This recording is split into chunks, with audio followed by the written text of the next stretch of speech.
Hello, everybody. Welcome to the Rotoworld Football Show, Wednesday, November 26th, not Thursday. Coming to you a day early as we preview the Week 13 slate because Thursday's Thanksgiving, one of the best holidays of the year. One of the only ones that hasn't been weighed down by crass commercialization, except for, of course, the day after, which literally has a retail nickname of Black Friday. But Thanksgiving, we love it. It's why we're here with you a day early. It's why we're talking Bears at Eagles, Bills at Steelers, Giants at Patriots. Yeah, all the good games are on Thanksgiving. And we previewed those on Tuesday. Denny and I broke down the entire Turkey Day slate. So if you happen to be listening before the kickoff of Lions-Packers, which is at 1 Eastern instead of 12:30, nightmare for our country. Jeez. Absolute nightmare for our country. We did that on Tuesday. We're doing the rest of the slate right now, just like we do every week, only a day early. We would be remiss, even if some of you are listening to this after Thanksgiving, we didn't start off the show with a little Thanksgiving talk. And as you guys know, the premise of basically every social media prompt, like every quote unquote holiday commercial is, oh man, I'm fighting with my family at the Thanksgiving dinner. This sucks. This is ridiculous. Have you guys ever actually gotten like in an argument at Thanksgiving dinner? Like, it's a thing that actually happens out in the wild. Have you ever, Denny, you're a very prime suspect for this kind of thing. Yeah. Have you ever gotten in an argument at Thanksgiving dinner? So I am not a confrontational person at all. In fact, I run from confrontation at every turn. But yes, the answer is yes. I have. There have been some heated exchanges that I have injected myself into after more than one glass of red wine, and and that always makes things better. I find it always makes everybody way better to talk to, way better to debate with. Debate is better after more than two glasses of wine. So yeah, I've been in that, and it's not fun. It's awful, actually. Kyle, what about you? Thank you, Denny, by the way. Yeah. Something for a humorous anecdote. Thanksgiving hasn't been the same, really. Yeah, right. It hasn't been the same since 2008. Yeah, that's Pat, you would get along so well at my family's any gathering because we just shout over each other the entire time, the way you and I do on this show, and the way that you can see how uncomfortable Denny gets when we do it. We don't have a Denny though. We have all Pat's and Kyle's, and much like you and I, like, we feed off it, man. Like, we're sharp on our knives before we go into battle, and we are excited. And there's a mutual respect that we go to war anytime we hang out. And it's not about serious stuff. It's probably like the opposite of Denny, where Denny's like, all right, folks, I've had my half glass of wine. It's politics time. Where like me and my brother will be like, actually, the optimal way to park the cars in the driveway based on who needs to leave at what times. And we'll just start yelling a lot. So I come from a family of grapplers, a family of brawlers, and I feel like our most common family like fight topic is always someone someone misremembering something. That was not Jimmy Houndstein. Like, are you out of your mind? Jimmy Houndstein, a real family friend. And like get into the cycle of maybe an older family member retelling the exact same story every year. And everyone's like, we know you told this story. We know how it starts, ends, and middle, because that's the opposite coin of the not remembering is I only remember like 5 specific things. Well, Kyle, we did, but that was my grandpa and he's dead. Oh, jeez. It's true. Miss your grandpa. Yeah. Miss your grandpa Bill. At last year's Thanksgiving, I had to convince an older family member that I had not, in fact, fought in Vietnam. Wow. Yeah. Then you had a little stubble, but not only today, you've got like a tiny bit of 5 o'clock shadow, but the last time we were on a show together at some point too. So like I could see it. You've got grizzled veteran on your face specifically. Yeah, I was like, no. I wasn't alive for that. You may be thinking of someone other than me. Trust me. I'm glad that someone here actually argues about meaningful topics on Thanksgiving. My family just gets very petty and usually always related to memory or lack thereof. And I'll be ready. I'll be ready on Thursday. Mom. Yep. I don't care if you don't think I should not yell at you in front of my family. I'm going to. All right. How are they going to learn? How are they going to learn to yell at their parents if I don't show them? I know. So just get ready. I'm going to get ready for Bears at Eagles on Thanksgiving Friday. I refuse to call this Black Friday. Celebrating Turkey Day with an explosion of commerce and hopefully touchdowns. The Bears square off on what is colloquially known as Black Friday on Bezos' vision, talking about commerce. With Chicago heading to the Eastern Seaboard is a touchdown underdog. I thought I wrote 2 touchdowns there. I can read. It's a touchdown, Denny. Bears are 4-0 over their last 4, 8-1 over their last 9. But how much has it really had to do with Caleb Williams, and how scary of a short week matchup is this for the quarterback who's been getting by, but not in tough spots like this one? I am actually aware of the Bears' recent winning ways, because that has been the answer to my ongoing criticism of Caleb Williams is record, scoreboard, QB wins. Yeah, and I'm like, utterly dominated your entire extended family. Well, that's curious. He's not good. How's he 8-1 over his past 9 starts that I heard on the Rotoworld Football Show? Yeah, my Caleb Williams online posts from the summer are being resurfaced to say he won last week. Where are you now? No, he's still not playing well. And still struggling a lot under pressure. He's still not accurate from a clean pocket. Weirdly, very weird. He's more accurate on the run, like outside the pocket. So I guess that's just a thing that's just going to persist for him. The Bears will probably have to lean toward the pass here against the Eagles. Since week 6, Philadelphia has allowed the 4th lowest rate of rush yards before contact and the 10th lowest rushing success rate. So they really are kind of snuffing out opposing run games, and the Bears' run game is not all that strong. Now, the Bears, I want to say, the plan has been for the Bears to establish it to be run heavy, especially on early downs for some reason. So I don't think they'll be able to do that. I actually think the Eagles' defense could be a major problem for how the Bears want to operate here. So, Denny, by the way, people resurfacing your old Caleb posts. Guess not seeing as many of the JJ ones resurfaced, I'll say, on the McCarthy. No, those. Where are you at now? Where are you at now, guys? Seems to have gone away. You're right. Where are you at now? Bras. You were part of the Bras hive all along. All right. I have some good Bras takes later. All right. I cannot wait to talk about. Yeah, I'm sure you have some great ones. There's the only kind of Bras take is a good one. Sure. I can't wait to talk about the Bras. The Bras is the nickname for Max Brosmer. I can't really say what our nickname is for Kyle Monungai on the air. Kyle, how real is the Monungai backfield takeover? And does it even matter for a game where the Bears are touchdown road underdogs, as we have established here several times? Yeah, it matters. It still matters, I think, especially because we know the Bears, I think maybe to Denny's point about Caleb's sort of spotty accuracy, have, I don't want to say tried to hide Caleb Williams behind a run game, but I'll say they're at least trying to balance him out with a pretty meaningful run game. So even as underdogs, I would expect them to get a decent enough amount of volume for the backfield. And this is such a lame answer. I think this week is when we find out if this backfield takeover is true or not, because last week, and I know you pointed this out previously, DeAndre Swift had a fumble in which he was very clearly down by progress. I don't want to say it wasn't his fault. Hold on to the ball to the whistle, but it was a tough fumble to give up in the sense of not every running back even gets that opportunity. That being said, the Bears maybe do think it was his fault because that came in the second quarter. After that specifically is when Kyle Monungai started to somewhat easily out carry him and somewhat easily out snap him. He even ran one more route. So even those kind of high leverage, we trust the veteran for passing downs kind of stuff, that still marginally went to Kyle Monungai as well. But we've seen this with someone like Ramondre Stevenson, where he has a mid-game fumble, they give the backup some run, and then by the time they reset for a week of practice, you know what? Ramondre's done fumbling. We're giving him the start again. It never lasts, but they do go back to Ramondre Stevenson. At least they did early in the year after the fumbles. Maybe the Bears go back to DeAndre Swift. He just got a few drives off after the fumble, which, like I said, I don't want to say it wasn't his fault. It was a tough fumble, though. And then they come back this week and make him the starter. But I do think this week is when we know for sure, because if Kyle Monungai has it from here on out, it's not just the fumbles. It's not just DeAndre Swift being banged up. It truly is his backfield. And I am inclined to bet that it will happen this week. I'm not super confident in that. Like I said, we just don't have a lot of evidence to say either way. But if you make me pick which running back I'm starting, I'm going to go Monungai. I'm going Monungai, and you're absolutely right. This will be the week because when they profile to trail on the road, comeback game script, and if that's not DeAndre Swift, he's in major, major trouble for the stretch run of the season and the fantasy season. Folks who are viewing, by the way, may notice a continuity error. I began with a brown sweater. I was about to die of heat stroke. I had to take it off. And we don't want that. We do not want that. I also could not get a very troublesome shoulder down, but we're moving on. We're onwards and upwards to the Bears receiver core. Denny, what is afoot in this Bears receiver core? We got Rome Odunze, who's doing his best JMO, except without doing his best JMO. He's doing all of the bust, none of the boom.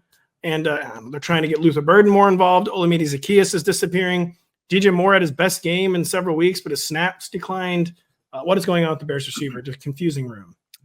Yeah. So just from like a zoomed out standpoint, the Bears offense is averaging 271 total team air yards per game. That's a top 10 rate in the league. Rome Odunze seeing 41% of those air yards. No one else is seeing more than 19%. So you would think that all those air yards would amount to something, but really it has been the most sort of prayer yards that I think I've seen in the league this year, outside of like Trey Tucker, maybe, for Rome Odunze. The key, though, is that the team intends to get him involved down the field. He's seeing high-value targets down the field. When it hits, it's going to be a lot of fun. It hasn't, so you're stuck with like a wide receiver 3. But the way he's being used, he could pop for wide receiver 1 numbers any week here. And I think that if the Bears are forced to pass more than usual this week, it could happen here. Now, DJ Moore last week, 27% target per route run, really strong. That's up from 16% on the season. Okay. So I think what happened was, they were playing a Steelers team that has been really generous against the slot. That's reflected in 12 receptions total for Luther Burden and DJ Moore. Also, Colston Loveland had, I think, 4 receptions from the slot in that game. Rome Odunze still led in that game against Steelers. He still led in first read targets. The DJ Moore thing felt fluky. It felt matchup based. I wouldn't really buy into it here. Especially because, again, the snaps actually did go down for DJ Moore. The increased Luther Burden workload has to come from somewhere. So Bears, we need more data points, but we're running out of time to get more data points. We're heading into the fantasy playoffs. Keep playing Odunze. Keep playing Odunze, the poor man's J-Mo, who will never be the rich man's J-Mo. Kyle, how much do we like this matchup for the frustrating Eagles? So how are the Bears looking as a fantasy football defense right now? Speaking of J-Mo, I forgot that we won't get to talk about him on this show, so you'll never get to bring up that he had 0 last week. It's a shame that doesn't get to come up on the show. Don't worry, it did. I think it did. Well, not on the show I'm on. I'll be excited to listen to that one for the Thursday's games from the Tuesday show. For the Eagles, this looks like a good matchup, not necessarily for their passing attack, just in that the Bears face a ton of running plays. They face a negative 5% pass rate over expected, which is say teams even controlling for games or generally try to run the ball against them. They've been a below average defense in pass EPA. They've been even worse in rush EPA. They have given up the most yards before contact among any defense in the NFL. And that is specifically what Saquon Barkley thrives on, being able to be in space and then break the home run. Of course, he's a good running back, but you specifically want him almost more, like he is statistically more susceptible to getting hit behind line of scrimmage and that bottling him up than almost any other running back. He also takes advantage of open space, unlike any other running back in the NFL. So I think they probably lean on that ground game, and it probably looks like a really good game for him. Of note, Devonta Smith didn't practice Tuesday and was not spotted at the beginning of Wednesday's practice. We don't have their officially injury report as of the time of the show, but he's like truly up in the air at this point. And a lot of teams don't practice on Thanksgiving Day.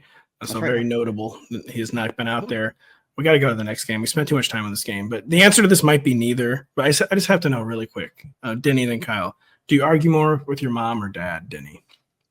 Dad. Kyle. Mom. For me, for sure. Interesting. I would never argue with mom. Freud can go to work on that one. With neither team playing particularly impressive ball at the moment, the Bills and Steelers have agreed to square off in Pittsburgh, PA. With the Bills operating as road favorites, Kyle, every week I ask one of you to tell me what is wrong with the Buffalo Bills. What's wrong with the Buffalo Bills? Why are they doing this? Why are they like this? What's going on here?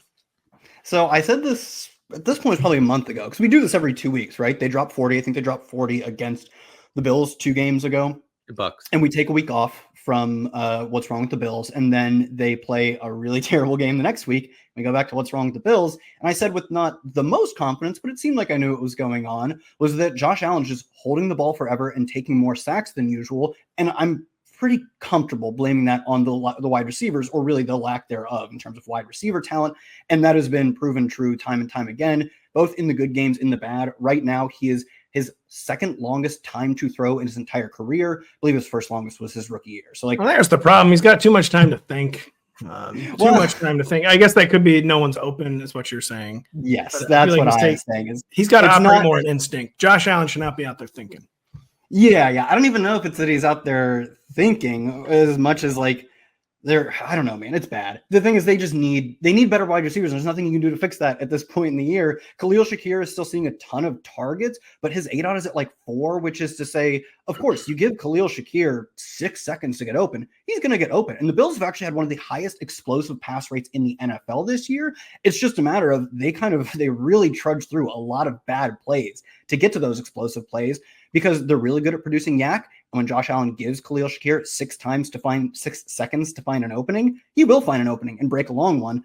To get to 6 seconds, you will end up taking a lot of sacks. In fact, he has I believe it's his second highest sack rate of his career, and somewhat easily his highest pressure to sack rate of his career. Bills are also maybe without both of their starting tackles this week, both banged up with a shoulder for one and a concussion protocol for the other one. So Dalton Kincaid not practicing too. And again, he's not going to help the downfield passing game, but he is, by the numbers, the most efficient yards per out run tight end in the NFL this year. Maybe they can smooth over some of those 5, 6, 7 sack games from Josh Allen by having an outlet that doesn't need 3 or 4 seconds to get open in Kincaid. But like I said, I don't know if he plays this week. Kind of looks less likely than not. It looks like he will be out. Denny, Jalen Warren, and Kenneth Gainwell will both be out there. Jalen Warren played through his injury last week, handled 18 carries. But like the last time Jalen Warren got hurt, even the first game he was back, Kenneth Gainwell remained heavily involved. He remained extremely productive. Mm-hmm. This one, do we think maybe more of a split is developing, or is this just about Warren's health? And if he's even healthier this week, Gainwell goes away. What kind of split do we expect to see? The Steelers' backfield against a very, very, very bad Bills run defense. Right. We cannot emphasize how good of a matchup this is for both guys. Gainwell's week 11 or week, what was last week? Week 12 start against, or not start, but his game against the Steelers was a good, not the Steelers, the Bears, was a good spot because the Bears are a bad rush defense. So we have another bad rush defense. He saw 10 carries last week. So even though Warren saw 18, which is fine, you like that, Gainwell still saw 10. Gainwell ran 50% of the routes. Warren was at 23% of the routes. Over the past 4 games, Gainwell has 22 targets to only 6 for Warren. So we know what's happening as far as like the pass catching goes. I think you can start. You're starting Warren.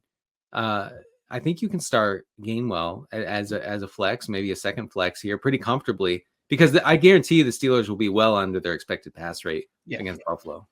I think both can be started too. Just the matchup is too good. And Gainwell, even if the snaps decrease, he's getting them in high value situations. So Gainwell is the classic like Sunday night. And I'd be like, why did I start Kenneth Gainwell? But it makes sense on Wednesday afternoon. In PPR, I've been starting PPR points. Why did I start him? It's because I got 13 points, and that's what you need from a guy you picked up off waivers. That's right. You can kind of bank 10 to 12 points PPR wise. You could do worse. Kyle, you told us what ails this Bills offense. Anything of note in the receiver rotation of late? You mentioned we finally got a pop-up Khalil Shakir game. Josh Palmer not really doing anything since he returned. Anything of note here in the Bills receiver core? No, it's all Khalil Shakir. And that is, part of the problem is that he quite literally has an ADOT of 4.2 this year. That's not running back levels, but it's like somewhere between a starting tight end and a starting running back. It's not what you would want from your number one wide receiver. But as far as fantasy managers go, who cares? Khalil Shakir is coming off a 29% target share. He's been stacking up weekly 20% target shares, and he is really explosive after the catch. So even though his ADOT is so low, he can still maybe have a spike week like he did last week because he can really churn out big gains even on a 4 ADOT. So he is the only playable non-James Cook skill position player on this team. Aaron Rodgers is back. Does this matter? Do we care? Anybody got anything to say here?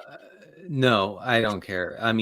Mason Rudolph is the same player, so he's actually considerably worse. I hate to admit it, but he was considerably worse last week. Plus, you don't get the something really bad or really good could happen any given moment with 41-year-old Aaron Rodgers. Look, the whole offense revolves around him not being touched, and that's a bad way to be. It's not viable. It's a better plan than any plan involving Mason Rudolph. It turns out. Yeah, wait. Are you from a fantasy? I don't care about real football. From a fantasy standpoint? Oh yeah, even from a fantasy standpoint, yeah. I'm with Pat here. Oh wow, Mason Rudolph feeding Jonnu Smith. He's up to 4 targets instead of 3 this week. Anyways, it doesn't matter. Aaron Rodgers is back under center. We do not care. The Giants flew high in Week 12, but ultimately could not get the win against the Lions. Denny Carter. That was with Jameis Winston. We expect Jackson Dart back against the Patriots. That has not been made official, though. They're still playing injury games. Maybe not games. It's a head injury. Those are more complicated. But assuming Jackson Dart is back, will he be bringing the fantasy points with him, or will it be a totally different offensive approach? Jameis Winston, also be the first game we've ever seen Jackson Dart start without former Giants coach Brian Daboll. Yeah, I would guess that we'll see fewer design rushes. I'm not the first one to say that, of course, for Jackson Dart after he suffered the concussion a few weeks ago. That does take some shine off of him fantasy-wise. I think it takes some upside off. He was basically functioning as the Giants' primary goal line back with Cam Scadaboo out. So that, that makes him, more of like a borderline play rather than like a locked in 12-team play. I will say just the Giants in general, for the pass catchers, it's more friendly for the pass catchers with Jameis Winston under center. They've averaged 312 air yards in Winston starts this year as a team, right? With Dart under center, they average 230. That's a pretty big gap. Week 12, the Giants had 401 total air yards. That's the most in the league. You're not getting that with Jackson Dart. So like the whole like Wandell thing, it was cool. I think you can still start him, but he only has that sort of upside, I think, with Jameis under center. He's only had that kind of upside with Jameis under center so far. He did also do it with Russell Wilson. I think it might only just be a matter of time before he does it with Jackson Dart. I wouldn't be quite so bearish, would be my opinion. Yeah, I Jamo's the coolest player ever. He's not the best player ever, but like we saw him do this for Jerry Jeudy, man. If anyone can do it, like it's Jamo. And we saw him do it for Jerry Jeudy for a few games. You may remember that got rather grim near the end. Of course, it gets grim once a month. And the Jameis sugar high crashes way harder than even the Flacco sugar high, I'll say. Yeah, well, look, we have Flacco, Jacoby, and Jameis all cut from the same cloth. What cloth do you think Jackson Dart is cut from, folks? No, he's the Zoomer 7-on-7. You think Jackson Dart gives a bleep? Do you really think that? I do. He runs though. His thing, he does. He's cut from the other side of that cloth, where he's like, he's not somebody down there somewhere. He says, "I'm getting down there somewhere, and I don't care how it happens." He doesn't throw deep. Well, he did a lot in college, and I think he will begin to in the NFL. We'll see what happens there with Mr. Dart. Kyle, the latest on as the Travion Henderson turns. The snaps, they're above, I think, 75% each game that Ramondre Stevenson was either injured or absent for. Over 80% for the 2 games he missed in full. It was down under 65% last week, but it was still his highest snap share for any game where Ramondre Stevenson both started and finished the game. Got a lot of touches. How do we feel about Travion? That was 1 game sample size, though. This one, Patriots touchdown home favorites. Will things be different in the Patriots backfield?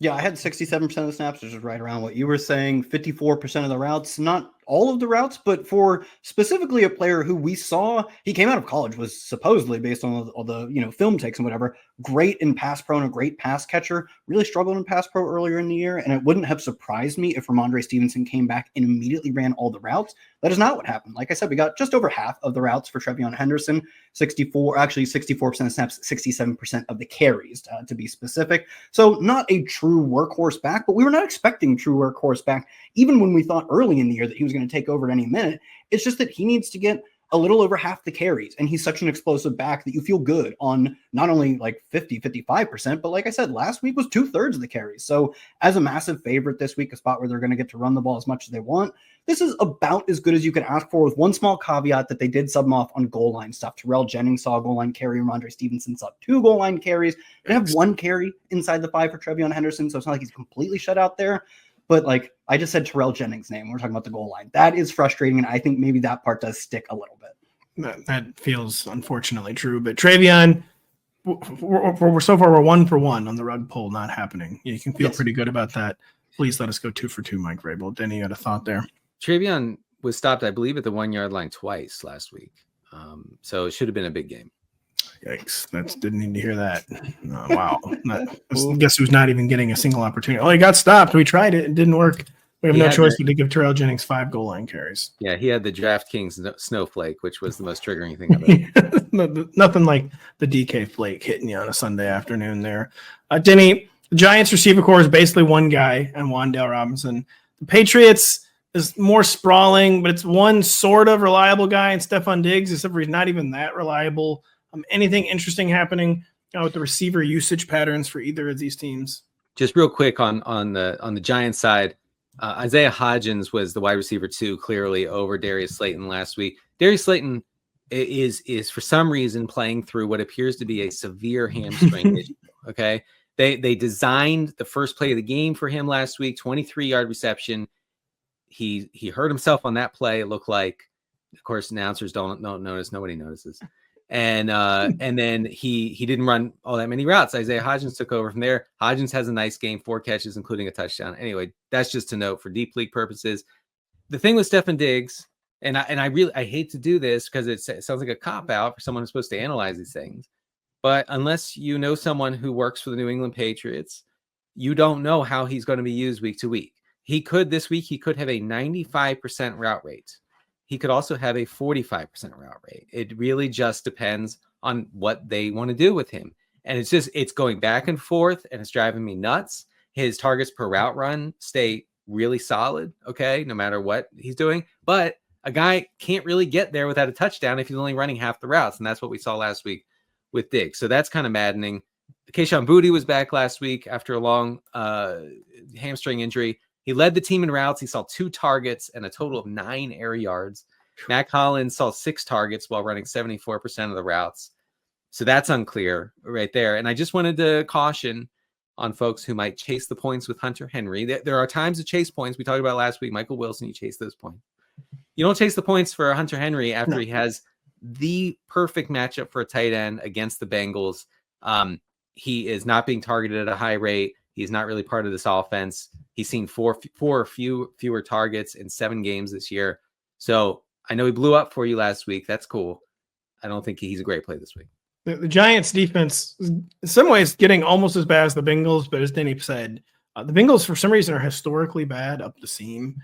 I guess their linebackers, their safeties just can't match up with the tight ends. And I think they're allowing the most tight end fantasy points per game ever. Something along those lines. So it was a good matchup for Mr. Henry last week. Anybody have anything to say on Tyrone Tracy versus Devin Singletary? Or I mean, the team, our listeners know the deal. The team has been run heavy, even though, raw pass volume was there for Jameis last week. They've still been run heavy enough for both of these guys to see a good workload. Now, Tracy is blowing away Singletary in efficiency. And so I think Tracy is the only viable option there. Tracy definitely the only viable option, even though Devin Singletary is a thorn in his side. The Arizona Cardinals are heading to Tampa with their backup quarterback, Kyle. The question is whether they will be facing the Bucs' backup quarterback. As of Wednesday, we're still assuming it's Teddy Bridgewater, but really to no one's surprise, Baker Mayfield's like, you don't understand, bro. I got to play. And they're like, why? Like, just heal a little bit. We could still win the division, even if we lose this week. You don't understand, man. You actually don't get. I have to play, and he makes some insinuation that's mafia related. And we'll see what we can do. But for now, we're assuming it's Teddy, Kyle. With that the case, and Bucky Irving supposedly in, try to project what we might see from Tampa Bay on offense this weekend. This is ugly because I think almost certainly, I'd bet like 85% we get Teddy Bridgewater. Teddy Bridgewater's taking, if not the majority, all of the first team reps, at least as of Wednesday. That's what you do when you're prepping a guy as a starter. And like you said, as much as Baker thinks it means a lot, look, I love the Panthers. Everyone knows me as a lifelong Panthers fan after I moved there a few years ago and don't live there anymore. They're not a real threat. You can take a week off. I was going to say they're not a real team, which also kind of true. I was more talking about the context of today, but in the broader scheme of things, they're also not a real team. So I think they give him the week off. I think it's Teddy Bridgewater. If I were a head coach and I saw Teddy Bridgewater last week, I would run the football a lot, especially when you're getting Bucky Irving back. When Sean Tucker's played really well and has played so well that he took over as the lead back once Bucky Irving went down. Took him a few weeks, overtook Rachaad White. On the other hand, can you play Bucky Irving this week? The OC, Josh Grizzard, specifically said he compared what he expects Bucky Irving's workload this week. He didn't confirm that he was in. He called it a potential workload. Would be similar to Chris Godwin's last week. Chris Godwin played at 25 of 70 snaps. That was, blowout script at the end there, so maybe he could have gotten to 30 or even 40, but he was not a full-time player. There's no way to split it that he looks like a full-time player. So you're getting, when they have Teddy Bridgewater in, they might end up being underdogs in that game, certainly at least with a low team total. You're getting got to be a bad offense. It's going to be a bad offense where you're getting a part-time player coming back from injury. I don't know that even if they're run heavy, does that mean you want to play Bucky Irving? I truly don't know what to make of this team because it's bad players or committee players at every turn. We'll say coaches, he told the truth about Godwin.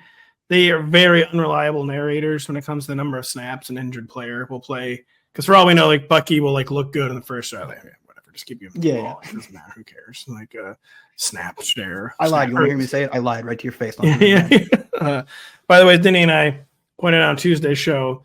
Yeah, I'm laughing at the idea of Bucky Irving's actually going to play in this game. You know, I've heard this one before, and it's the Jonathan, the Star Trek guy meme, as everyone knows. I've been talking about. It's a fiction. Never happened. We made it up. Yeah, we made it up. It wasn't real. You do. That's a really good Nope, not this time. Not that one. That's right. So I'll believe Bucky is back when I see it. Denny, we are getting into rarefied air with the aforementioned Mr. Michael Wilson. The guy cannot stop producing. Since Marvin Harrison Jr. decided he needed his appendix out, it's not something you decide. He was attacked with a bout of appendicitis. How high in the rankings should Michael Wilson be? And what should we do with someone like Greg Dortch, who's had 2 decent games, especially in PPR the past 2 weeks, but not in the same stratosphere as Mr. Michael Wilson? Yeah, I mean, Michael Wilson, instantly better than Marvin Harrison Jr.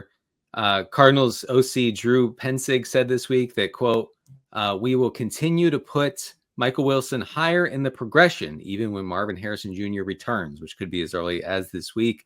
He was back at practice, by the way, today. Does not mean he's going to play, but he was out there running like what looked like full speed routes.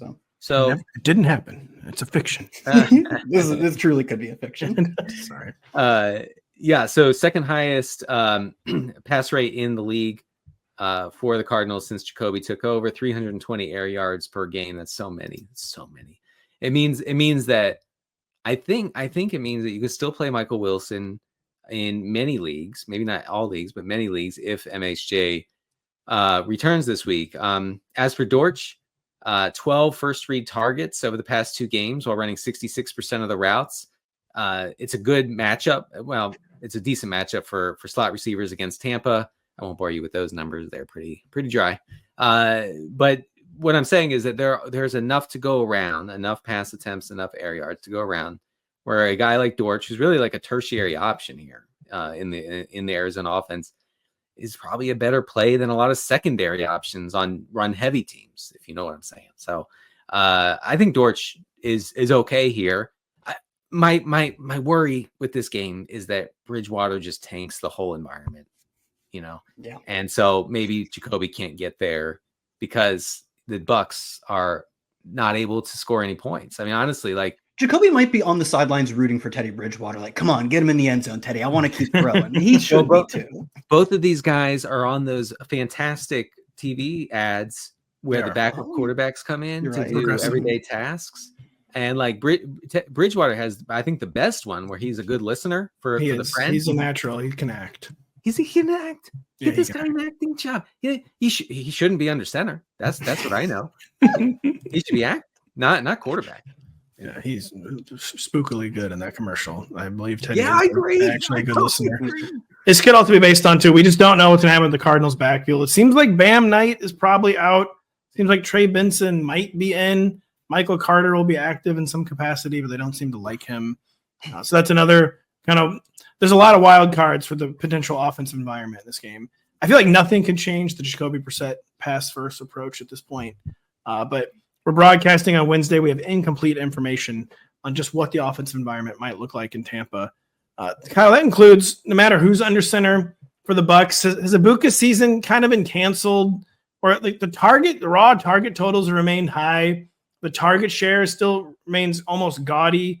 This hasn't really been spiking weeks since the first 4 or 5 games of the season. He had one very recently, I know. I think it was like 3 weeks ago at this point, which I think was the first game after the bye, which was kind of evidence of, he was playing, I would say, very banged up. If you remember, it was now like it's been over a month, but it seemed like he was going to miss probably 2 games with a hamstring injury, especially because they had 2 games in their bye. Of course, it made sense to sit the rookie for a few weeks, get him right after the bye, and he played. It's when he returned to practice on like a Saturday and played on a Monday game that he had no business playing. He was still earning targets and was doing nothing with them. He spikes after the bye. We think he's healthy. And then the Bills offense has just quietly and then more recently loudly imploded. But the constant, as you pointed out, the constant is just a massive target share, like a target share hovering around 30% since the bye. You could be on the worst team in the NFL. Frankly, within this division, the corollary here is like Tetero McMillan, who we play every single week as a probably high-end wide receiver too, even when his team doesn't want to pass the football, when they're generally not the best at passing the football. We've even seen him spike weeks now more recently with Bryce Young playing sort of up and down, mostly kind of down football.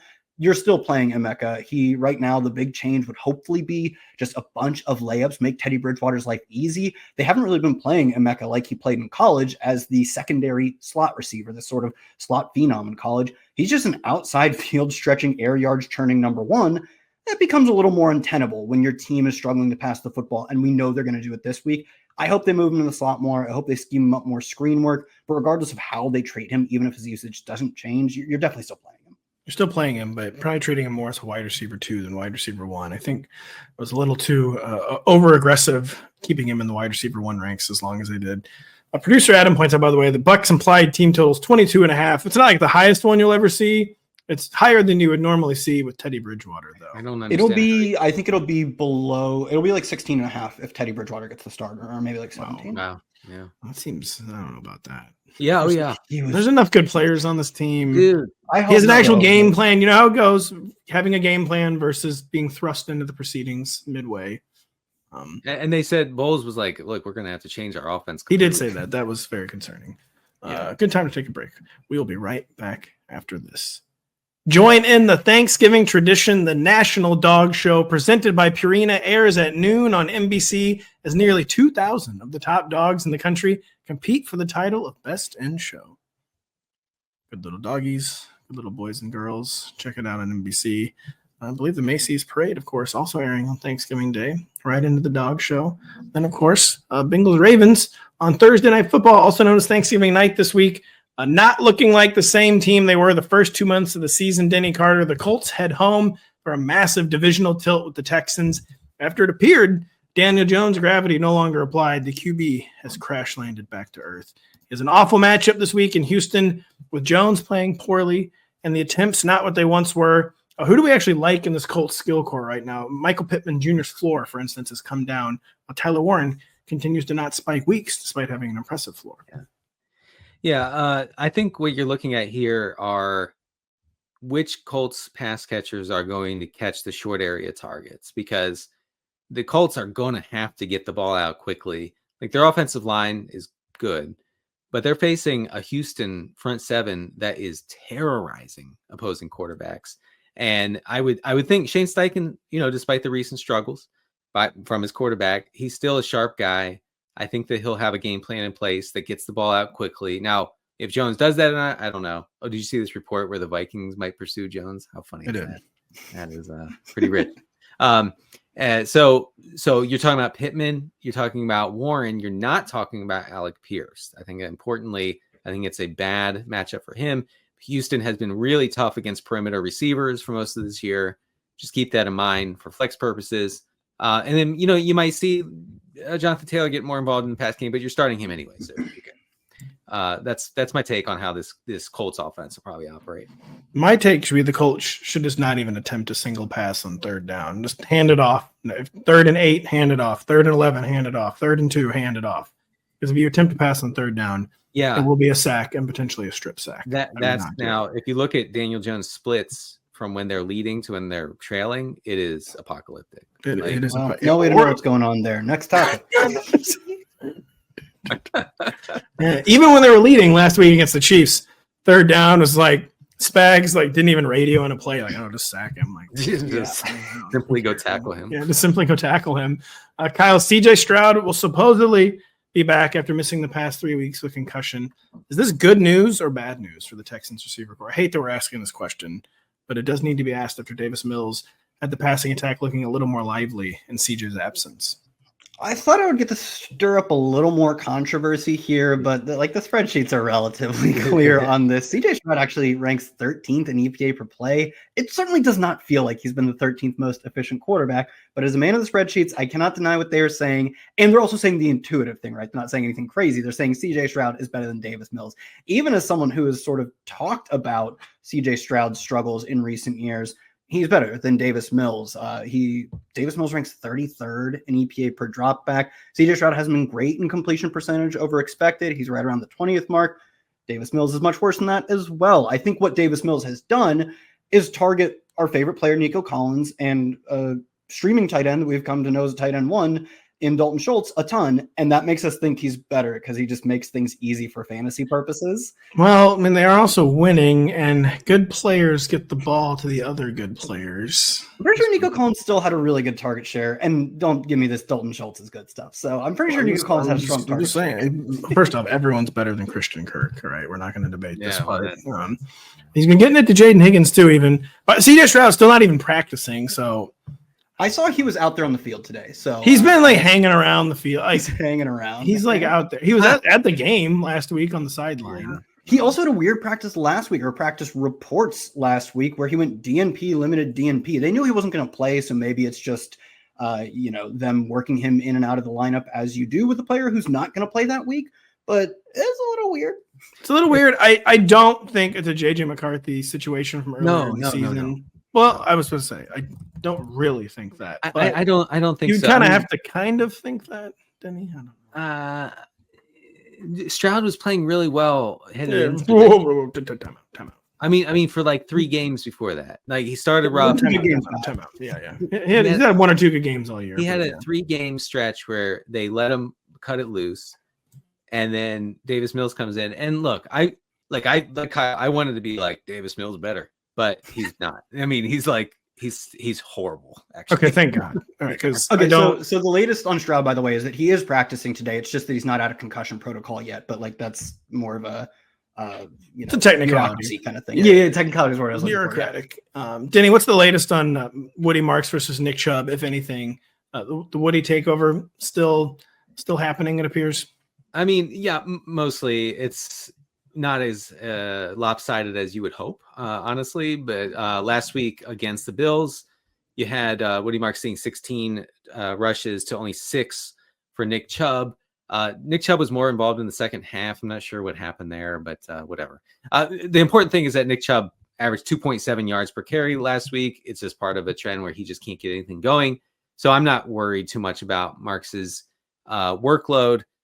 It would be nice to get a touchdown here, but I was gonna say we're kind of like the dog who catches the car. The Texans were like, all right, we'll give the fantasy managers what they want. It's Woody Marks season, and you see what happens when we make it Woody Marks season. He doesn't do anything. Doesn't do literally anything.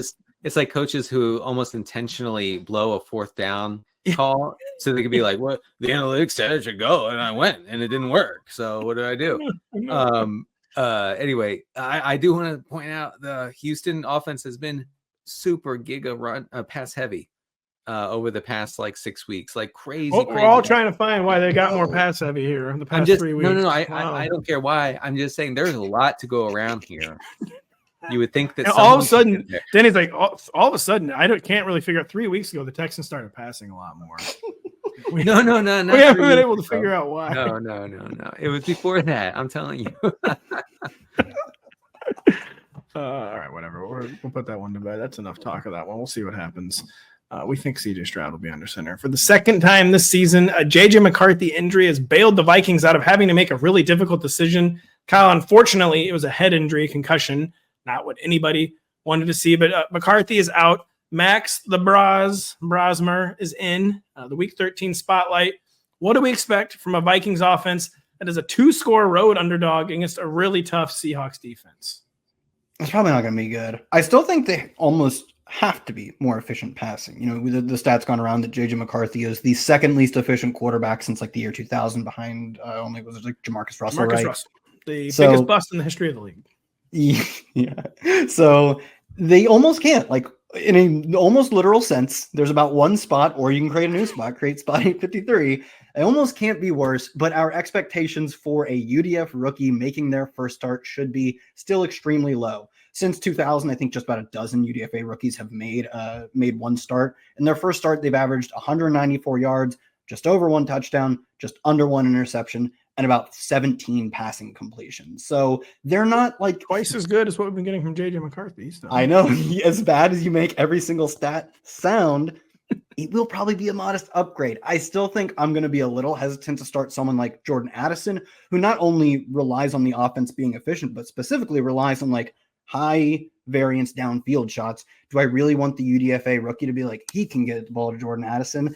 I think this probably makes a bigger difference for Justin Jefferson, who also still does get these high leverage shots. But if they're going to scheme up very easy stuff to get the rookie going, it's obviously going to Justin Jefferson. So you can probably finally treat him again as a high-end wide receiver 2 when he genuinely wasn't even putting like wide receiver 2 numbers with McCarthy. Addison is definitely more risky. The ceiling maybe is back, but the floor I can't imagine has changed. I think it does stabilize Justin Jefferson, maybe honestly even as a low-end wide receiver 1. And it was difficult to know what to make of the Justin Jefferson stats with JJ McCarthy. I think what I settled on was he caught at least 4 passes in each of these 4 recent JJ McCarthy starts. And like that, if you watch those games, you know how difficult that is to do. And I think this even a marginal quarterback upgrade, which we should be getting. By the way, Kyle, I guess your ears don't work because you can't hear the whispers that Max Brosmer is the next Brock Purdy. They've been happening since the middle of the summer. Yeah. And so why were we getting reports on the UDFA rookie in the middle of the summer? Like, what would be the reason? That's just so true. Why are Viking sources leaking that their UDFA rookie might be good in July? Yeah. The Classic sees JJ McCarthy practice once.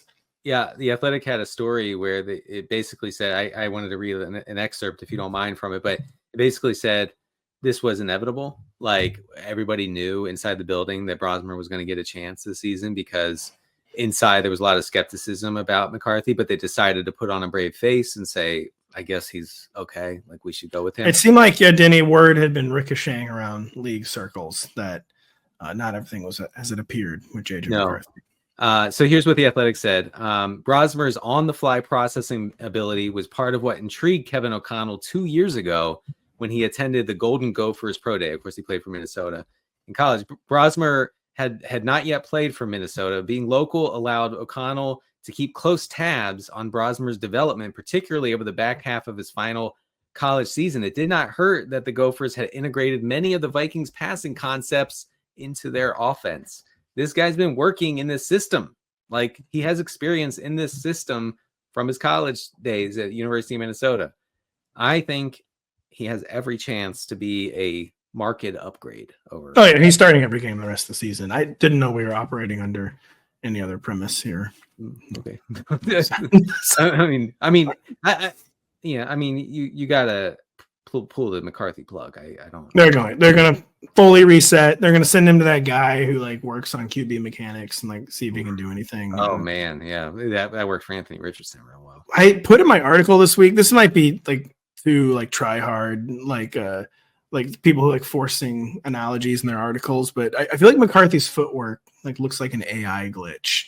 Like what? That looks like weird. Yeah, it looks like a hallucination. Right. Yeah, you can see on frame 17 a third foot actually shows up there. That's how you can tell, right? Like I've never seen a sloppy record. How was this allowed to? How was he a first round pick? Like that, genuinely stunning. The thing is, like, I felt. I'm sorry to use this term. We felt crazy. I felt totally gaslighted. Yeah, by the fact that Kevin O'Connell in like September was like, we're working on footwork and base and like his throwing mechanics. And I'm like, no, it's over then. It's over. You can't be working on that in the regular season. Like, don't like, and then Vikings fans were like, no, this is normal. It's not, nope, it's not normal. He's never been good. This guy's never been good. And Vikings fans' defense, they've almost all immediately given up on him. They've seen enough. But by the way, producer Adam, the DK implied team total for the Minnesota Vikings, 14.5. You don't see that too often. Extraordinarily low. The Braz is going to prove him wrong. The Braz is going to 17. The Braz is taking him to 17. Denny, Kenneth Walker's increased week 12 usage manifested in terms of snaps, not necessarily in terms of touches. Was it a step in the right direction, though, if you're a hopeless KW3 stan? Yeah. Last week against the Titans, Ken Walker out-carried Sharbs 11-6. He went goblin mode with 71 scoreless yards. Walker had 13 routes to only 6 routes for Charbonnet. He did see 4 targets, so I'm not poo-pooing this completely. He should be locked in for like 12 to 15 touches here. You could do worse, but Charbonnet, of course, is still seeing the inside the 10 work, which is, I mean, just like destroys the upside of Ken Walker. I will say I covered this game. Maybe I did. I think I did. I don't remember. Yeah, you did. Yeah. That drive where Sharbs punched it in. Kenneth Walker was very tired. He had 3 straight really long gains, and it might have just been bad luck, bad timing, because Kenneth Walker took them down the field, and then it was gassed, and then it was Charbonnet. So it was very disappointing. It did happen. I wouldn't be shocked if maybe that were an aberration. Only one way to find out, and I'll watch them play on Sunday. Kyle, for all the reasons we just laid out, the Vikings are going to try to be run heavy. They have not succeeded in this approach ever this season. I guess because they're just typically falling behind early now. But tell us about the latest on Aaron Jones. They're trying to reestablish him. It's just not really going that well. Tell us about the Vikings backfield. Yeah, I do think we can confidently rank him as the better fantasy option in the backfield. But like you said, it hasn't produced elite fantasy numbers by any means. We just talked about the team total on DraftKings, like 14.5. It's pathetic. Like, you're not going to be scoring a lot of points. You're not going to be putting your running backs in positive game script. But Jones in general over the past 3 weeks, I mean, every single week has been the team's lead back. He's out carried Jordan Mason in all 3 of those games. He also runs the majority of the routes. So as far as lead back duties go, especially for a player we expect to be in a committee, this is as good as it gets role-wise in terms of opportunity of what the offense looks like. Of course, it's really bad. I probably think that almost relegates him to RB3 range. Maybe he's probably still just barely in the top 24 because, like I said, he's getting the majority of the carries, not everyone, but he's also getting all the routes. That's what you want from a lead back. It's just a tough spot for him. I have him right outside the RB2 ranks. He just hasn't produced enough to get him inside the top 24 is what it comes down to. He has the top 24 role. He hasn't produced enough. Maybe it's the environment's fault, but we don't even really know how much better the environment's going to get, although we all know it's going to get way better. So we'll just see what happens with this quarterback change with the Vikings. Inexplicably, one of the NFL's hottest teams heading into their Week 12 bye, the 4-7 Dolphins come out of the open date as, quote, in the hunt on AFC playoff graphics nationwide, Denny. They're 6-point favorites at home against the lowly Saints. Tell us about what the Fins' offensive approach is going to look like in this game against New Orleans. Miami has a 43% neutral pass rate over their past 3 games. That's very low. And 6 straight Saints opponents have been well under their expected pass rate. We can expect more of the same from the Dolphins. Very few dropbacks, lots of Achane, lots of whoever the second running back will be, whether it's Ollie Gordon or Wright. We're not positive at this moment. I guess Ollie Gordon was banged up, so maybe Wright got some more run. Last time they played, I don't really know how anybody except for Jalen Waddle can get there as a pass catcher for the Dolphins. The Dolphins are averaging only 190 total team air yards over those 3 games where they went ultra giga nuclear run heavy. So I'm not interested in anyone here except for Waddle. Even if what's his name? The tight end? Darren Waller.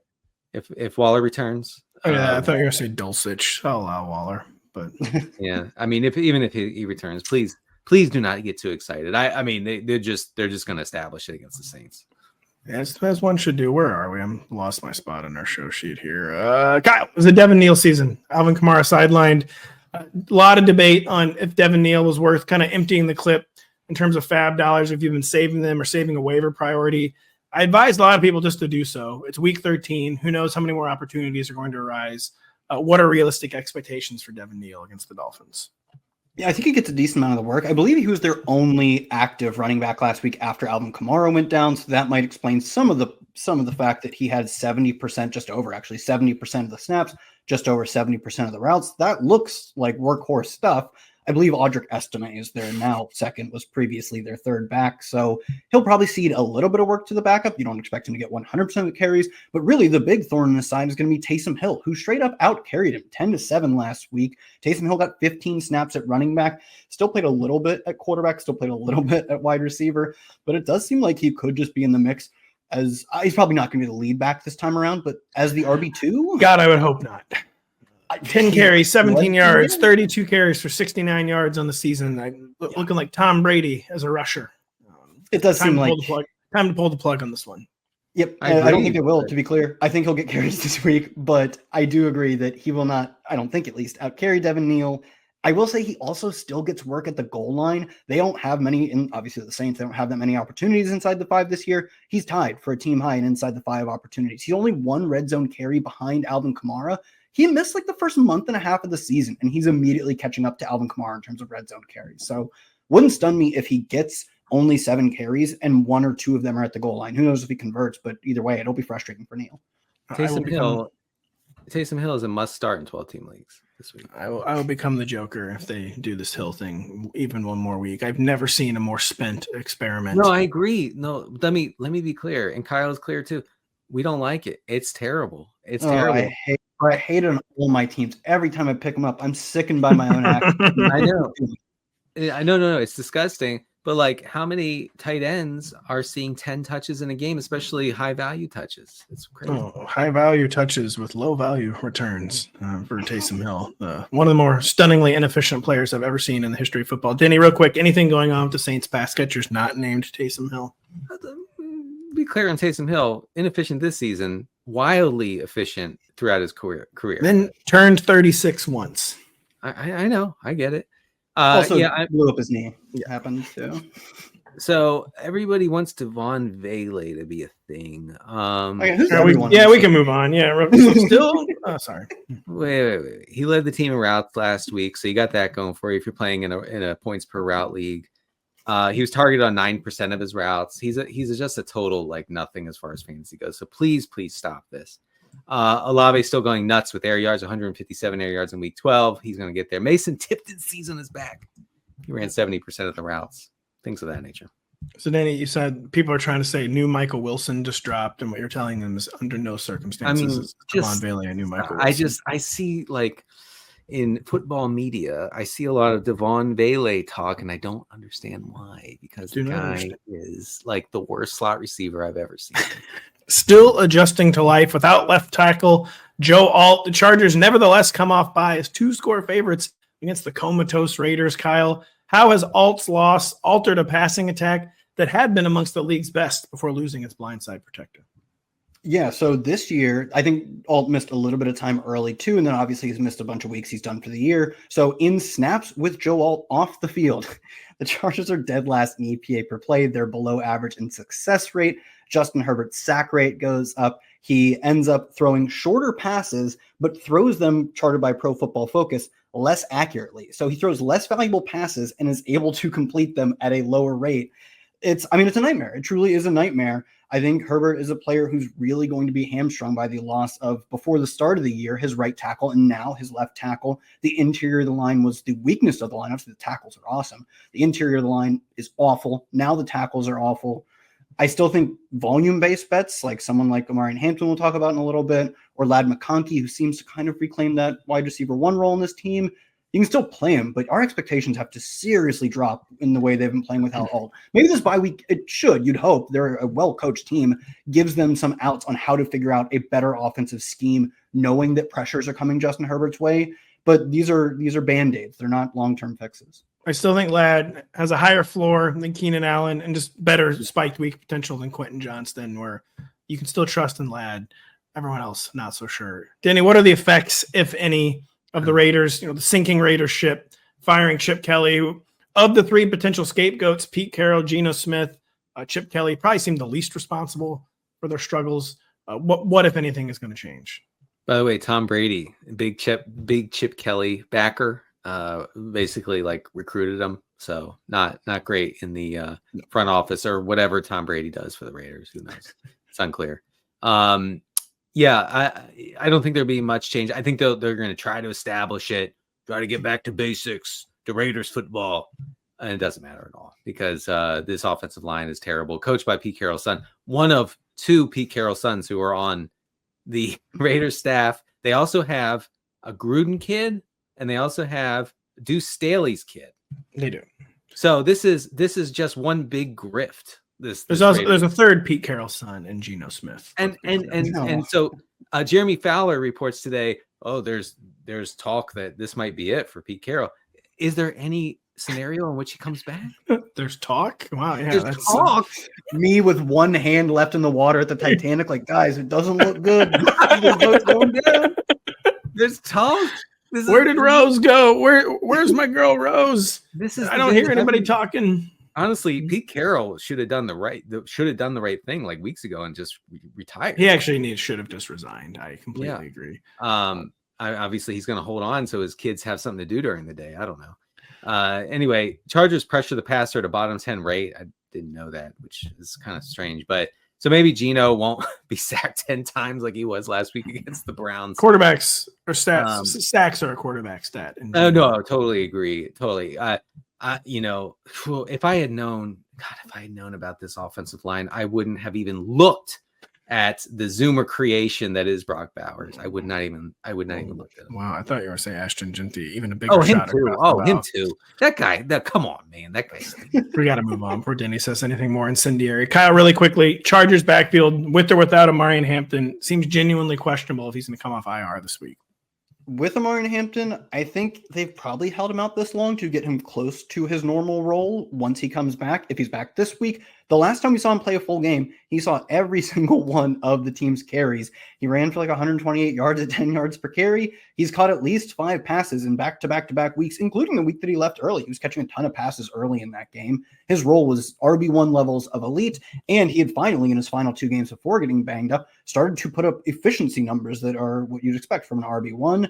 Maybe you give him 1 week in sort of the middle of the range, like RB 14, 15 kind of situation. Say maybe they don't rush him back to literally 100% of the carries, but you're starting him if he's active no matter what, and he'll probably be back in the RB1 ranks by next week. It feels like every other week, Kamani Vidal has 2 modes. Awesome backup, takes over all the work, sees all the carries, runs all the routes, and it's awesome. Or they committee him entirely. Like, he can't just get what we're talking about with like Trevion Henderson or RJ Harvey, where he gets like, 2/3 of the carries, nice humble 2/3 of the carries and half the routes. They like bench him at some point in the game, or they let him run it out entirely. I don't know, man. The way the Chargers are playing offense right now, it wouldn't surprise me if he's getting benched this week, if he plays, that is. I guess they're 10-point favorites though. Like, of course, I guess if he's playing, you do start him, but they've just been very hit or miss, like all completely opposite ends of the spectrum too in any given game. But 10-point favorites against the terrible Raiders. I guess you're starting him if he starts.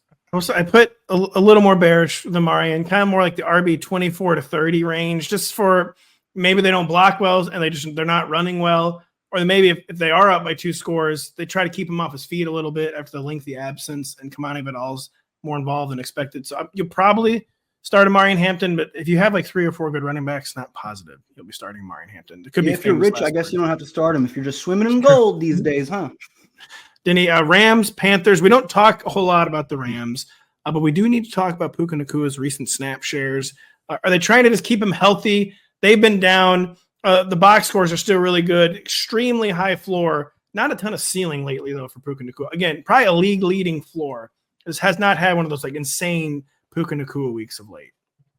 Yeah, that's because Devontae Adams is the only one who scores touchdowns in this offense. But yeah, Puka's only run 73% of the routes over the past 2 weeks. Some of that has to do with basically having to come out of the game several times after tackles. I wish he would not fight so hard. Sometimes you just go down, Puka, if you're listening. He needs to watch a little bit of Tyler Lockett film. Like, that guy knew how to not take a hit, and Puka needs to not take a hit every now and then. Yeah. He's still being targeted on 38% of his routes over those 2 games. So that kind of makes up for the lack of routes, so he's fine. I wanted to say 41% of Devontae Adams' receptions over the past 4 weeks have been touchdowns. Wow. 41%. Like, all this guy's doing, and apparently no one can stop it. No one even knows it's coming. Only fantasy nerds are like, they're going to throw it to Devontae here. And they easily just convert it every time. It's driving me insane. He's Cristiano Ronaldo cherry picking for goals, and like it did for Ronaldo for 2 decades, it's working for 2 months for Devontae Adams. Kyle, how much of a nightmare matchup is this for the Panthers, who predictably, after the aberration to end all aberrations against the Falcons, just looked exactly like the Panthers again last week against the 49ers? Yeah, it's a real tough matchup. The Rams are, it's the second toughest by EPA per dropback allowed. The Rams also generate pressure at the 8th highest rate, but they do so while only blitzing at the 20th highest rate because they just have a good pass rush. They don't need to send extra bodies. The guys up front can get the job done. I will say Bryce Young has been kind of insulated against pressure this year. He's actually top 10 in a good way in pressure to sack rate. He's top 10 in PFF passing rate under pressure. He's top 5 in adjusted completion percent under pressure. He's a bit of a freelancer in college in that like he could make these kind of wild plays and these throws under pressure. He's done well under pressure this year. I do think the Rams are a different beast. And the fact that he's done well is only enough for me to say, just keep playing T-Mac. I don't really think there's anyone else. Obviously Rico as well. Denny, speaking of Rico, what kind of backfield splits are we expecting in this matchup? There's a little trouble in Rico land last week. Yeah, no, I mean, we talked a little bit about it on the show on Tuesday, but yeah, Hubbard was like rotating drives there for most of that game against the Niners. Hubbard had a lead in routes 19-11 over Dowdle, which really is a problem like for Rico Dowdle's actually floor and ceiling. They both had 4 targets, for whatever that's worth, but the routes kind of bother me as far as can you trust Dowdle. They only had 9 rushing attempts. The running backs only had 9 rushing attempts to split up last week. But honestly, guys, like who would be shocked if they only had like 10 or 12 rushing attempts to split up this week in trailing game script? So I think it matters a lot who's running routes out of this backfield. And if it remains split or if Chuba Hubbard's in the lead, Rico Dowdle's a thin play. It's over for me if Rico Dowdle is no longer a thing, but that's all right. Never really began since Bucky Irving didn't play football this year. The Commanders, Kyle, play awful defense. The Broncos play awful offense. But is it finally time to stream Bo Nix again? The only time he ever looks good is when he faces a defense as bad as Washington. Washington allowing 8.8 yards per pass attempt this year. Stunningly bad. Are we streaming Bo Nix here? Yeah, it seems like you're kind of looking at my show sheet, which I take my own personal notes on because Bo Nix has finished as, I believe, a top 8 fantasy quarterback 4 times this year. In terms of fantasy points allowed, that comes against I'll call it the number 32, which would say the worst defense, the second worst defense, and the third worst defense, and the Colts, who are like right around average. So he does have one true spike week against a good Colts defense, but then his other 3 spike weeks, including I believe he has a QB1 overall weekly finish, have come against the bottom 3, quite literally the bottom 3 defenses in the NFL. You'll never believe who's on tap, though, as number 4. The 4th worst defense in terms of giving up the most fantasy points are obviously the Commanders. You are absolutely playing Bo Nix. Denny, I originally thought Jaden Daniels might be back for this game. Looks like they're targeting week 14, though. We get one more Marcus Mariota start, places increased importance on the Washington backfield. What is going on in the Washington backfield? Is it officially C-Rod season? Yeah, I mean, it actually does feel like that. I'm having trouble finding my notes here. What was it? C-Rod? His name's Chris Rodriguez Jr. Yeah. So Chris Rodriguez, I actually wrote him up in regression files because he's like killing it in a lot of like efficiency metrics while his workload increases. 15 carries the last time Washington played in week 11, led the backfield, not by much, but what can you do? He led all running backs in routes in that game as well. Only 9 routes, but it's something. And I think that he's probably, if you have to play a Washington running back, I think it's Rodriguez. It's looking more and more like C-Rod around these parts. Kyle, can we trust RJ Harvey or no? Travion, he did us good. RJ Harvey, not so much when he got his Travion moment. Jaleel McLaughlin, stunningly, and yet he returned. Jaleel McLaughlin somehow out of nowhere back in the Broncos backfield mix. I feel like we might get a better day from RJ Harvey this time around. What do you think? Yeah, I actually had that note as well. When you talked about, I believe it was Ken Walker having a few big games and then being subbed out for Zach Charbonnet, that actually happened a little bit with RJ Harvey. They're coming off their bye, so it was 2 weeks ago. But he had, I believe, a carry, then gains through the air of 7 and 11 yards. So he touched the ball either 3 times in a row or very close to 3 times in a row. He got them down with, like I said, 18 yards through the air, got them down to inside the 5-yard line. And when this was then subbed out for Jaleel McLaughlin, who obviously scored a short touchdown, it's very frustrating for fantasy managers. But to me, that was just, you give your running back a breather when he's touched the ball a lot. And it's been effective on those touches too. Like he was getting his sprint sinks. He was sprinting with the ball in his hands. I think he's still their goal line back. He also did see the vast majority of their short down and distance work. Even before last week, or 2 weeks ago, when they had J.K. Dobbins, they were scheming him up really unique goal line touches as well, red zone stuff. So I think they trust him in that role. And I would say him losing out goal line work was hopefully, but I also think probably just a quirk of the game script or the individual plays that happened. Overall, it was a good workload. 61% of the carries is, like I said, it's actually very similar to Trevion Henderson. 61% of the carries, just under half the routes, still got a good percentage of the team snaps as well. Not an elite workhorse role. We are going to see a bit of a committee, but he's by far and away the leader, and I wouldn't get too hung up on the lost goal line opportunity. And maybe a good time for the bye to come along for RJ Harvey to get him like more fully installed as the lead back. So I'm cautiously optimistic about RJ Harvey. We will be right back after this. Lamar Jackson and the Ravens are serving up the main course on Thanksgiving night when they host the Bengals, who will have Joe Burrow back in action. Tune in to NBC and Peacock as we lead you up to kickoff in Baltimore. Absolutely beautiful Thanksgiving graphic made by our NBC graphics team. Cannot wait to watch the game. Cannot wait to watch all three of them on Turkey Day. Can watch to wait. Jaguars, Titans, who cares? Somehow not party to the lowest game total of the week, Denny. The Titans host the Jags as roughly touchdown home dogs. So the Jags have become one of the most boring teams in football to talk about. But how do we see targets shaking out if Brian Thomas Jr. is actually back? He's becoming the Bucky Irving of receivers, by the way. We swear to God, bro, he's back this week. How do things shake out if he's back 1 week after Britton Strange returned? Yeah, just real quick. I just saw a report that Chris Olave suffered a back injury today and is now listed as questionable. So just keep an eye on that. Well, they don't have a game status yet for the Saints. Or maybe I misread it. But anyway, it seems like something happened in practice today. So great. Devon Vele is back. You've been all day trying to think of a way to talk about Devon Vele. No. I don't want to, but I must. Talk about the poor man's Devon Vele, Brian Thomas Jr. Wow. Yeah, I mean, you're playing him. I would guess that he will just reassert himself as the top option since Travis Hunter's not there. I guess Parker Washington could make me look silly here. But Parker Washington could also be bumped to the slot with Jacoby Myers in the mix, and that means fewer routes for Washington. What I'm saying is that Thomas's return is not good for Parker Washington, even though you've kind of been getting away with it lately with Washington. Just be careful if Thomas returns. If Thomas returns, I think you just play him. I think so too. I think we might get a classic too little, too late from Brian Thomas Jr., where I feel like a player who could look that good cannot do that for an entire season. I agree. Maybe famous last words. It's a dysfunctional offense that somehow keeps winning. But I'm getting Brian Thomas Jr. back into lineups if he's active this week. Kyle, are we getting any Titans into lineups? To give the Titans credit, they had one of their better games last week. It, of course, came in a loss. To also give them credit, they're actually getting the young guys run. They're so often bad teams just won't give the young guys the run they need. The Titans are doing that. But is any of it translating to fantasy value? Kind of is for Jameer DK. I'll say he's getting away with it a little bit. I mean, I believe he had a punt return touchdown last week, and it's not his first return touchdown of the year, if I remember correctly. So, he's sprinkling in a few extra 6-point plays that most other wide receivers don't get.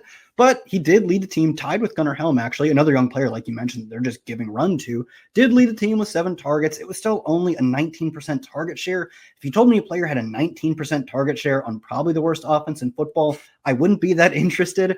But he's been playing relatively well this year. I mean, this is obviously, it's fun with stats, but he is the all-purpose yards leader in the NFL because he's a good returner and he gets to play on offense. That's kind of how you get on. I was wondering if that stat was real because I saw that the other day. And it's return yards plus yards from scrimmage. And no, I know, but even with that, I was like, is he really leading the league in all-purpose yards? It's all return yards. I mean, obviously, like I said, he's juicing numbers a little bit. He's juicing his return yards a little bit with receiving yards. Where cooking the books by, let's see here, we're scoring touchdowns. Yeah, but he's juicing them by house calling kicks, which good for him. And it's a sign of talent. This reminds me not specifically DK. We see players I know David Johnson. I think his first NFL touch or close to it was a kick return touchdown. Antonio Brown's a really good returner early in his career. I like when players are dynamic with the ball in their hands, and DK's leading his team in targets, and he's dynamic with the ball in his hands.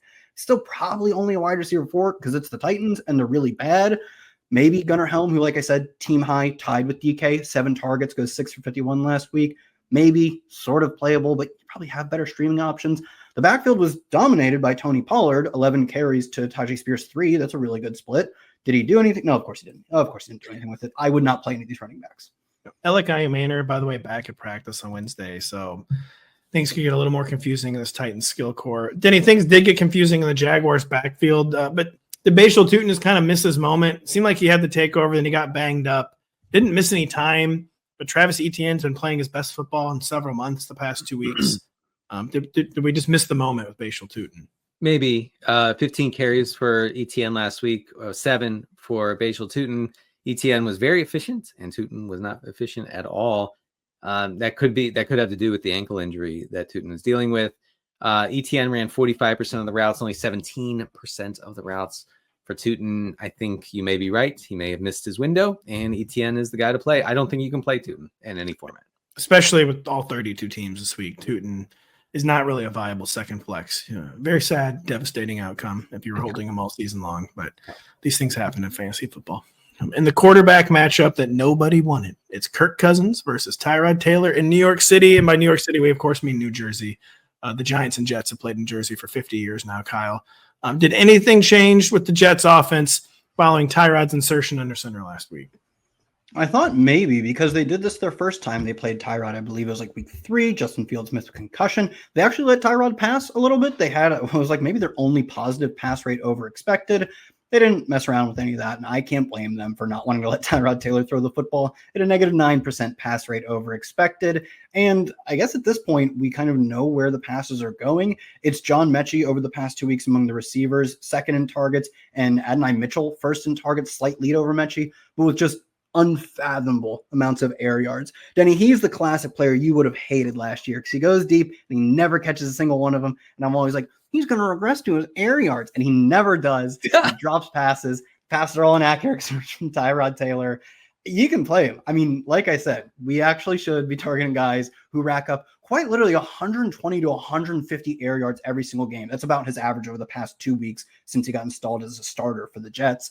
Like I said, leading team in targets in terms of the wide receivers, crushing not only the Jets' other wide receivers, but almost every other player in the NFL in air yards over the past 2 weeks, and just no fantasy production to speak of.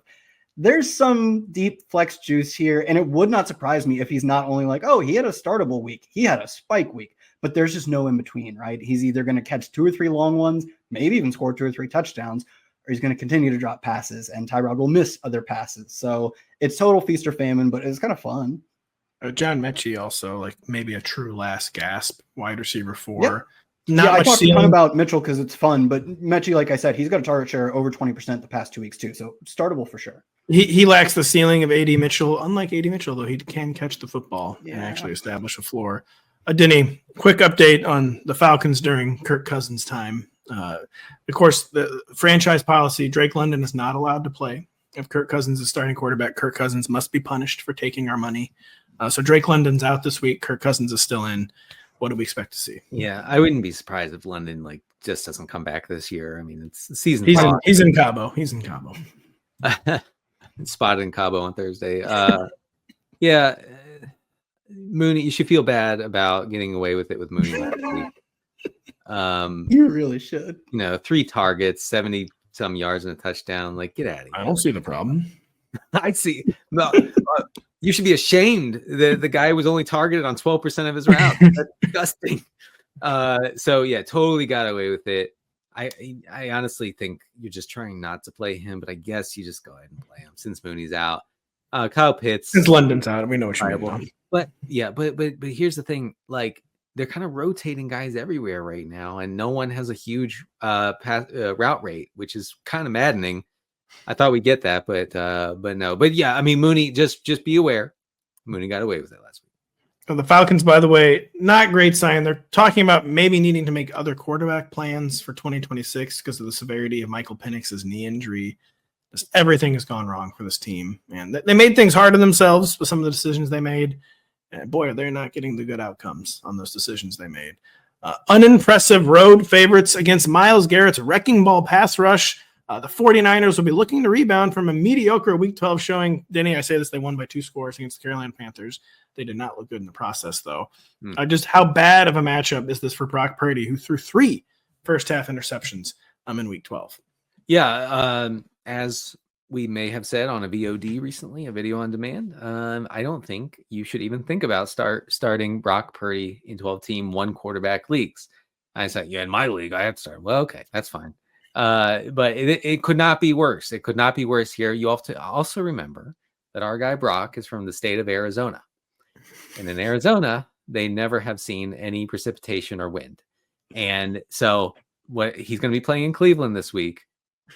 He can't hold the football is what I understand when long running. He's from Arizona. He played college football in Iowa, but somehow like the second there's raindrops, he basically melts like the Wicked Witch of the West. And also, by the way, everybody treats this as normal. Yeah, of course he can't hold the ball.